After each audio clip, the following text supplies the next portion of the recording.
ப்ரைஸிங்ன்றது very in depth topic. But வந்து ப்ராஃபிட்னு பார்த்தீங்கன்னா as a home baker I charge at least 100% profit. இல்லைன்னா நமக்கு அது ஒர்த்தே கிடையாது. ஏன்னா இப்போ வந்து இப்போ நல்ல லார்ஜ் பிஸ்னஸாக பண்ணுறாங்க தெரியுமா பேக்கரிஸ், அவங்கலாம் வந்து ஒரு நாளைக்கு தே மைட் பேக் 2000 கேக்ஸ் கூட பண்ணலாம். ஸோ அவங்களோட கான்சன்ட்ரேஷன் ஒன்றுத்தில் இருக்காது, அந்த 2000லேயும் இருக்கும். ஆனால் அஸ் அ ஹோம் பிஸ்னஸாக பண்ணும்போது நம்ம அன்றைக்கி ஒரு நாளைக்கு ஒரு கேக் தான் பண்ணுவோம். அந்த ஒரு கேக்கே 3 hours ஆகும். ஸோ அந்த 3 hours நம்ம 3 hours அந்த கவனம் ஃபுல்லாக அந்த ஒரே கேக்கில் தான்.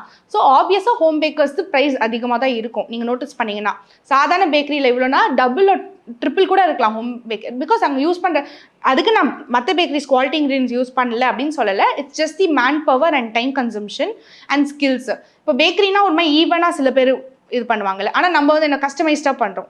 ஸோ அப்படின்னும் போது ஆப்வியஸாக அதுக்கேற்ற சார்ஜஸ் எக்ஸ்ட்ரா ஆகும். ஸோ அப்படின்னு பார்த்தீங்கன்னா home business is more profitable. ஏன்னா நீங்கள் இன்னும் நல்லா சார்ஜ் பண்ணி பண்ணலாம். ஆனால் உங்களுக்கு யூனிட் கம்மியாக இருக்கும், இவ்வளோ தான் பண்ண முடியும் அந்த நாளைக்கு. உங்களுக்கு அந்த அளவுக்கு பெரிய மேபி சில பேர் செட்டப் பண்ணுறாங்க, பெரிய வீட்டில் பெரிய ஓவனாக வச்சு பண்ணுறாங்க. பட்